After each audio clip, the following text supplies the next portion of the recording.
Hello friend, welcome back to my channel অগোছালো মুনমুন। আমার ব্লগে আমার বন্ধুদেরকে অনেক ভালোবাসা। তো আজকে আমি মটন রেসিপি নিয়ে চলে এসেছি। তো দেখতেই পাচ্ছ এখানে আমি কিছুটা মটন নিয়ে নিয়েছি। তো এবার আমি আদা রসুন বেটে নিয়েছিলাম, সেটাও নিয়ে নিলাম। তো আমি আজকে কিভাবে মটন রান্না করব সেটাই তোমাদের সাথে শেয়ার করব। তো দেখো এখানে আমি কিছুটা জিরে গুঁড়ো নিয়ে নিলাম।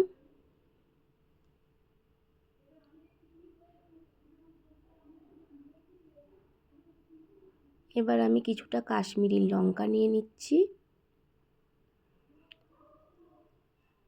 আর নিয়ে নেব হচ্ছে অল্প পরিমাণে হলুদ।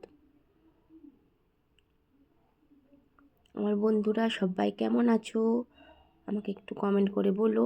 এবার আমি কিন্তু পরিমাণ মতো লবণ দিয়ে দিচ্ছি।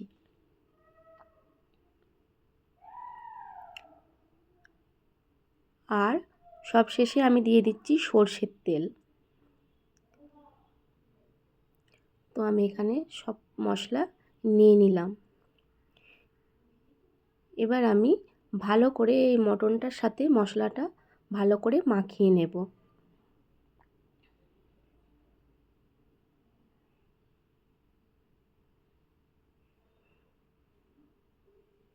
তো আমি মশলাটার সাথে মটনটা ভালো করে মাখিয়ে নিচ্ছি। এখানে আমি হাত দিয়েই কিন্তু ভালো করে মাখিয়ে নিচ্ছি, চামচে করে হলে ভালো করে হবে না, সেই জন্য আমি হাতে করেই ভালো করে কিন্তু মেখে নিলাম। দেখতেই পাচ্ছেন মশলাটার সাথে। তো আমি এবার এই মটনটা কিছুক্ষণের জন্য ঢাকা দিয়ে রেখে দেব। তো আমি ঢাকা দিয়ে দিচ্ছি, দিয়ে কিছুক্ষণ রেখে দেব। আর এদিকে আমি পেঁয়াজ, আলু, টমেটো সব কেটে ভালো করে ধুয়ে নিয়েছি, ঠিক আছে। তো এখানে আমি কড়া বসিয়ে দিয়েছি গ্যাসেতে। এবার আমি কিছুটা সর্ষের তেল দিয়ে দিচ্ছি, কিছুটা সর্ষের তেল দিয়ে দিলাম। তো আলুগুলো কেটে রেখেছিলাম, সেই আলুগুলো আমি এবার ভেজে নেব ভালো করে।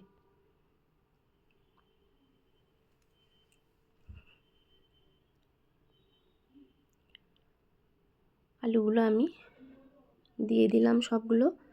তো এবার আলুগুলো আমি ভালো করে কিন্তু ভেজে নেব।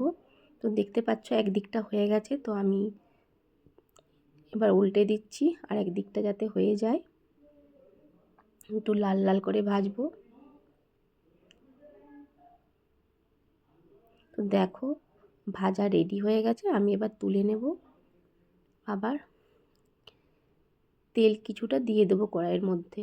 তো তেল কিছুটা দিয়ে দিলাম, আর এখানে আমি গোটা গরম মশলা দিলাম অল্প পরিমাণে।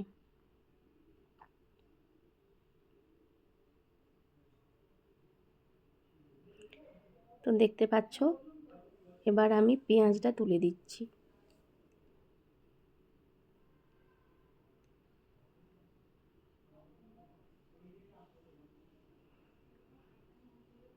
টমেটোটাও দিয়ে দিলাম, আর দুটো কাঁচা লঙ্কা দিয়েছিলাম, বেশি দিইনি। তো আমি এবার এটা ভালো করে ভেজে নেব। তো খুব লাল লাল করে ভাজবো না, কারণ মটন রান্না করলে আমি খুব লাল লাল করে পেঁয়াজ ভাজি না, একটু কাঁচা কাঁচা থাকে। দেখো ভালো করে আমি ভেজে নিচ্ছি পেঁয়াজগুলো। তো দেখো আমার পেঁয়াজগুলো ভাজা হয়ে গেছে, দেখতেই পাচ্ছ খুব একটা লাল করিনি, টমেটোটা আছে বলে একটু লালটা লাগছে। আর এখানে আমি মেখে রেখে দিয়েছিলাম মটনটা মশলার সাথে, যেটা সেটা দেখতেই পাচ্ছ। এবার আমি কিন্তু এই কড়াইয়ের মধ্যে দিয়ে দিচ্ছি। তো দেখো আমি দিয়ে দিলাম এই কড়াইয়ের মধ্যে। এবার আমি ভালো করে নাড়াচাড়া করতে থাকবো। গ্যাসটা একদম খুব কমিয়ে দিয়েছি এখন। তো ভালো করে আমি একটু নাড়াচাড়া করে নিই। আর আমি এই মটনটা রান্না করব, গ্যাসটা কিন্তু কমিয়ে দেব এবার, যে মাংসটা আমি কষাবো। আর ঢাকা দিয়ে দিয়ে কিন্তু করব, ঠিক আছে, জল দিইনি, দেখতেই পাচ্ছ।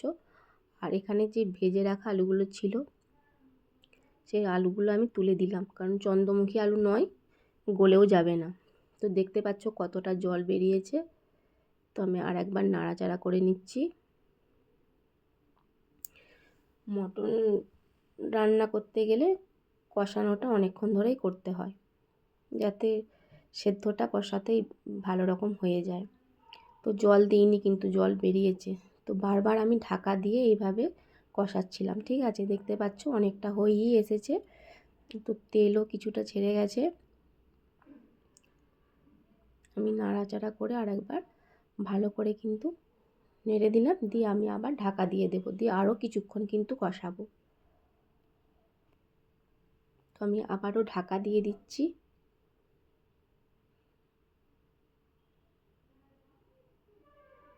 দেখতে পাচ্ছ অনেকটাই কিন্তু তেল বেরিয়েছে। এটা আরও কিছুটা শুকিয়ে নেব, যাতে ভালো করে হয়ে যায়। ঠিক আছে বন্ধুরা, সবাই কেমন আছো একটু কমেন্ট করে বলো। আর আমার ভিডিও যদি ভালো লাগে লাইক কমেন্ট সাবস্ক্রাইব করতে ভুলো না কেউ। তো দেখো কষানো হয়ে গেছিলো, আমি কিন্তু এবার জলটা দিয়ে দিলাম। আর যে জলটা দিলাম সেটা কিন্তু আমার গরম জল ছিল, একদম জলটা ফুটছিল। ঠিক আছে, মটনেতে জল দেওয়ার সময় কিন্তু গরম জল দিলে ভালো টেস্ট হয়। তো আমি এখানে গরম জল দিয়ে ভালো করে নাড়াচাড়া করে নিচ্ছি। এবার ঝোলটা যখন ফুটবে,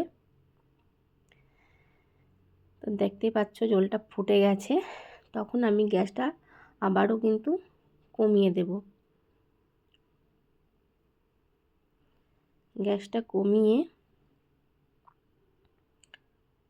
ঢাকা দিয়েই কিন্তু করব।